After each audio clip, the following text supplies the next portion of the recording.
कृषि बिजली लगभग निःशुल्क हो जाएगी।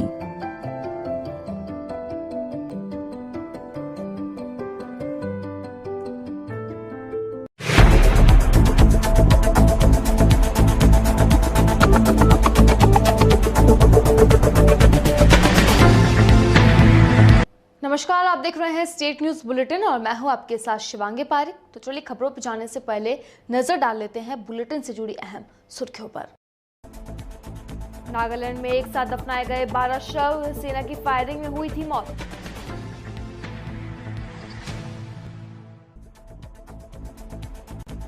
प्राथमिक विद्यालय में झाड़ू लगाते मिले बच्चे, परिसर के पास खाली पड़ी मिली शराब की बोतलें।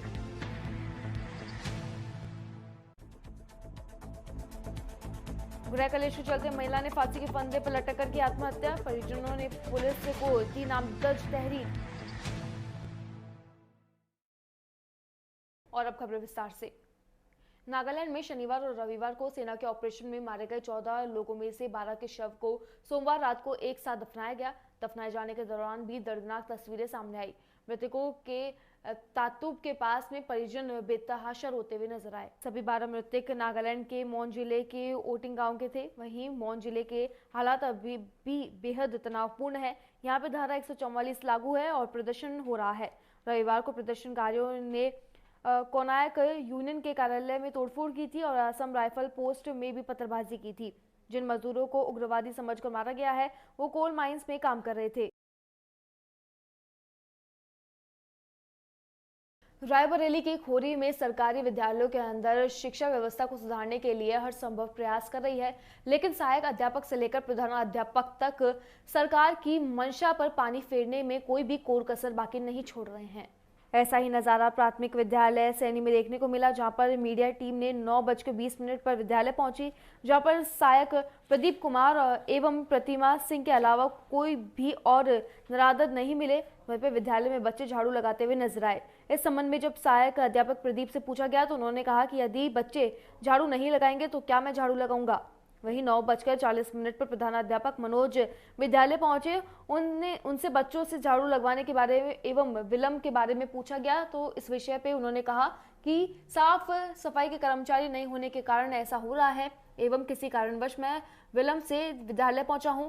तब तक अन्य अध्यापक भी विद्यालय में नहीं पहुंचे थे। विद्यालय परिसर के पास में खाली शराब की बोतलें भी पड़ी हुई मिली। इस संबंध में जब खंड शिक्षा अधिकारी से दूरभाष कर संपर्क किया गया तो उन्होंने कहा कि मामले की जानकारी नहीं है, जांच कराकर उचित कार्रवाई की जाएगी। अब देखना यह है कि इन पर कब तक कार्रवाई की जाएगी।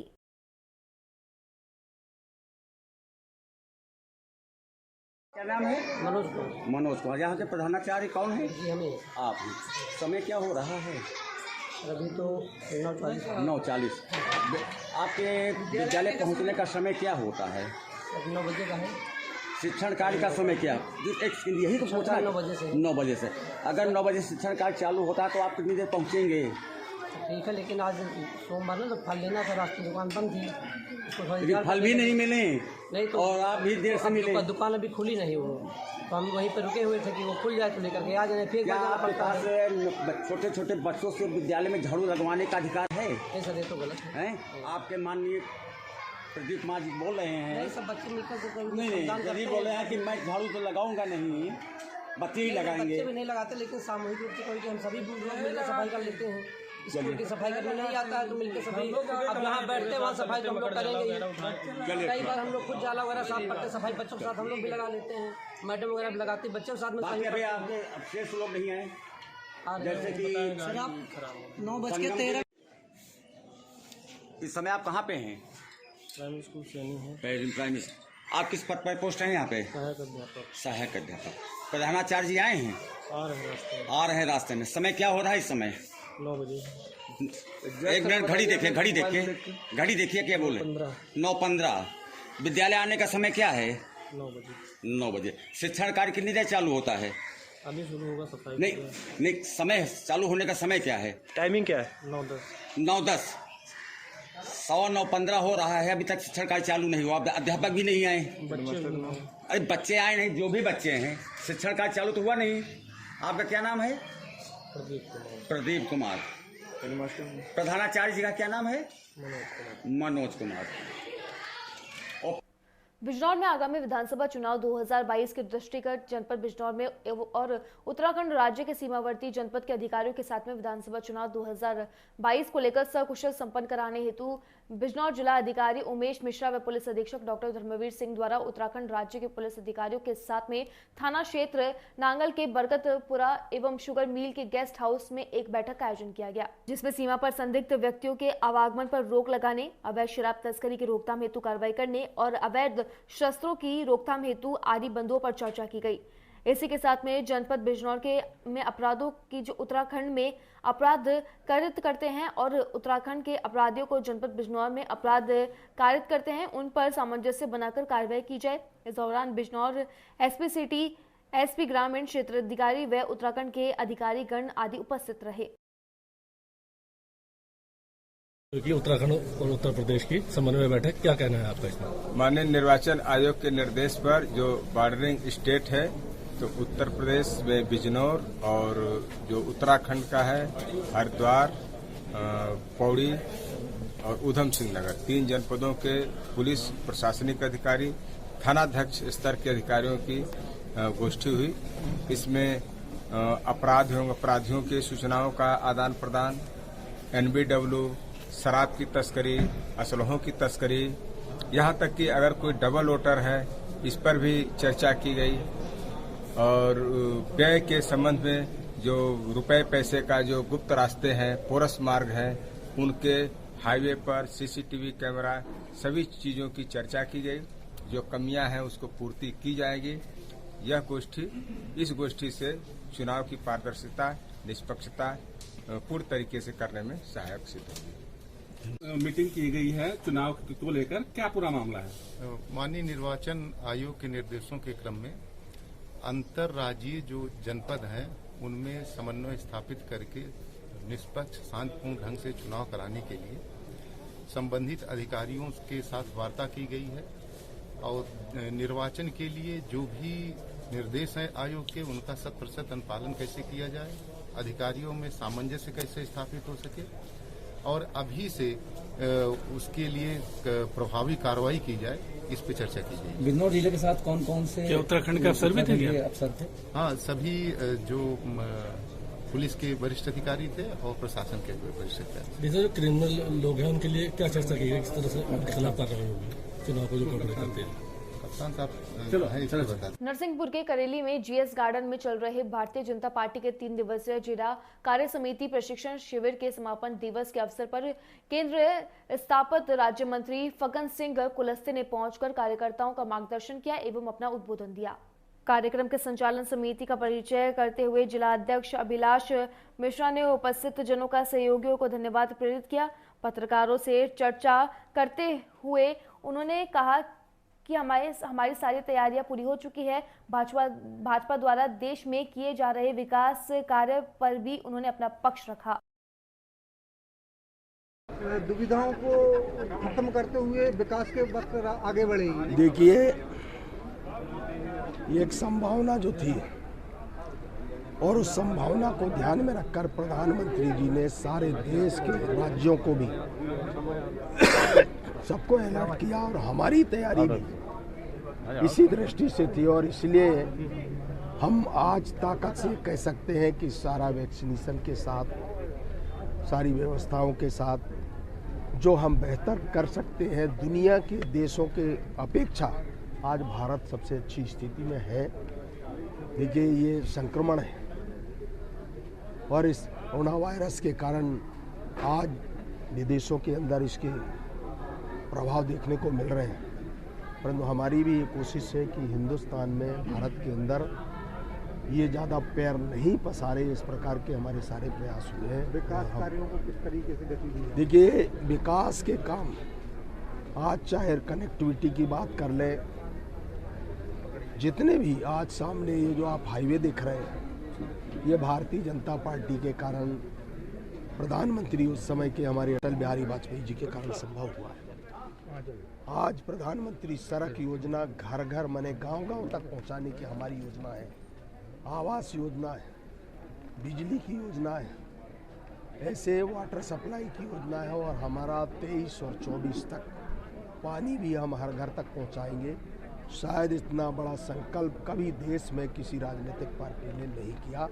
आज प्रधानमंत्री नरेंद्र मोदी जी ने जो भी आज हमारे देश में हम करने जा रहे हैं, मुझे लगता है कि ये अपने आप में जब हम देश की 75वीं आज़ादी का जश्न मनाएंगे तो आपको ध्यान में आएगा कि शायद हम भारत के एक एक गांव के बारे में हम चिंता कर रहे हैं और प्रधानमंत्री जी ने इसकी चिंता उन्हें किया। ममता दी बिजनौर के धामपुर हुसैनपुर में अंजलि नामक महिला ने रात्रि 11 बजे बिजनौर के धामपुर हुसैनपुर में अंजलि नामक महिला ने रात्रि करीब 1 बजे के समय पंखे पर फांसी का फंदा लगाकर आत्महत्या कर ली। महिला के पास 2 बच्चे भी सो रहे थे। करीब 2 बजे के समय बच्चों ने देखा कि मम्मी फंदे पर लटकी हुई है। उन्होंने किसी तरह दरवाजा खोलकर दूसरे कमरे में सो रहे अपने पापा को उठाया तो पति की चीख निकल गई। उसने किसी तरह अपनी पत्नी को फंदे से उतारकर पुलिस को अपने ससुराल वालों को सूचना दी। सूचना पर परिजन मौके पर पहुंचे तथा परिजनों ने भी पुलिस को सूचना दी। महिला के भाई ने बताया कि मृतक के परिजनों में बंटवारे को लेकर गृह कलेश चल रहा था। इसी के चलते उनकी बहन अंजलि ने आत्महत्या की है। मृतक के भाई ने मृतक के जेठ व उनके पुत्रों के खिलाफ नामदर्ज तहरीर दी है। वह पति को निर्दोष बताया है। पुलिस जांच के बाद ही पता चल पाएगा कि असली आरोपी कौन है। पुलिस ने शव को अपने कब्जे में लेकर पोस्टमार्टम के लिए भेज दिया है। मृतक के परिवारजनों का रो रो कर बुरा हाल है।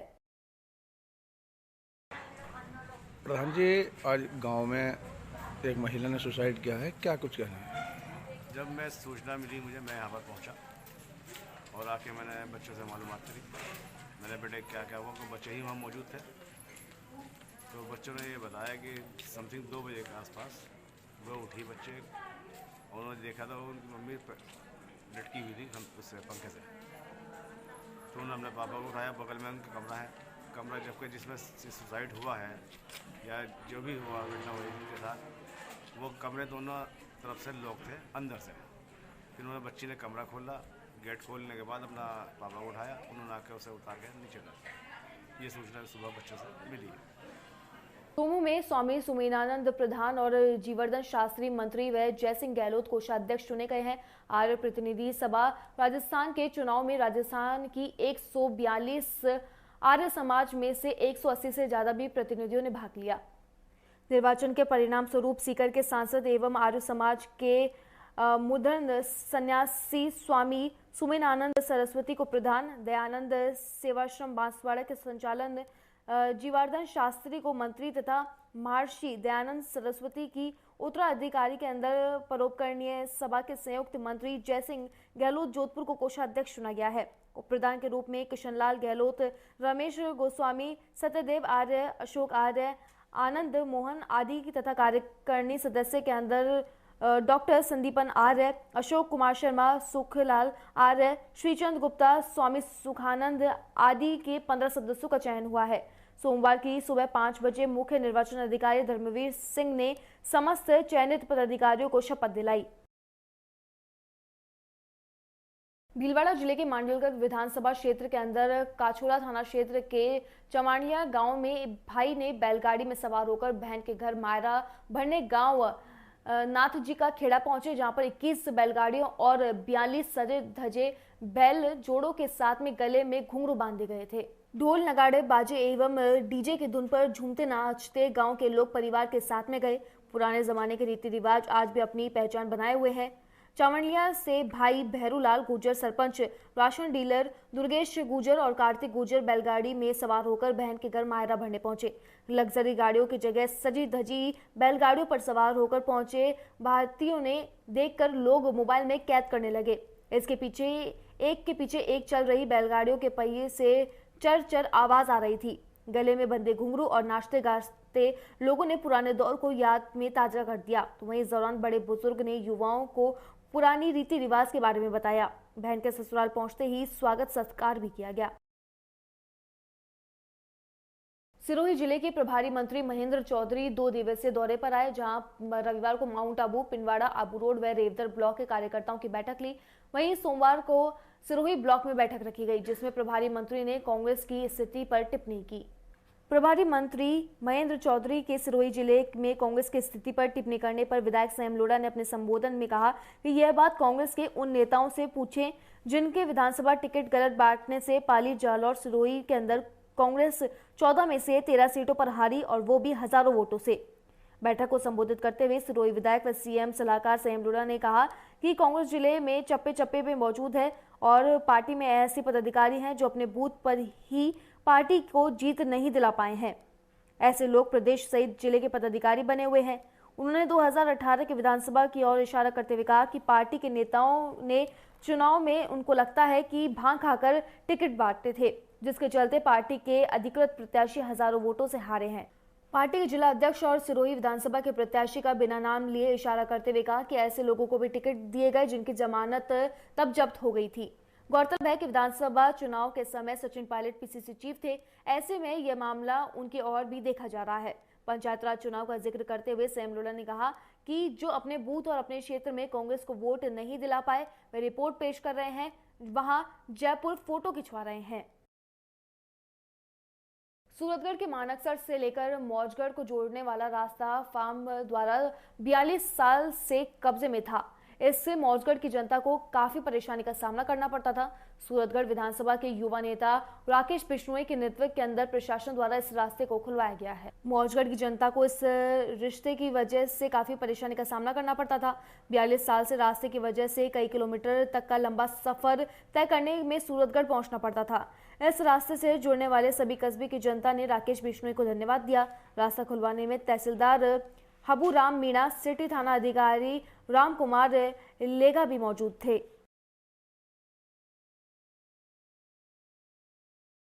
बारां के छिपाबड़ौद जिले के अंदर जिला परिषद सदस्य वार्ड नंबर 13 भाजपा प्रत्याशी प्रियंका शर्मा द्वारा लगातार जनसंपर्क किया जा रहा है। इसी क्रम में सोमवार को कदम वाले बालाजी पर पूजा अर्चना कर गोवर्धनपुरा गांव में जनसंपर्क किया। साथ ही भाजपा को पूर्ण बहुमत से विजय बनाने की अपील की गई। जनसंपर्क में प्रत्याशी प्रियंका शर्मा के साथ में बड़ी संख्या में ग्रामवासी मौजूद रहे। जनसंपर्क के दौरान प्रियंका शर्मा को गोवर्धनपुरा मुख्य बाजार से देवरा मंदिर के सामने ग्रामवासियों द्वारा अमरूदों से तोला गया। फिलहाल स्टेट न्यूज बुलेटिन में बस इतना ही। देश और दुनिया की तमाम खबरों के लिए बने रहिए डीपीके न्यूज के साथ। नमस्कार।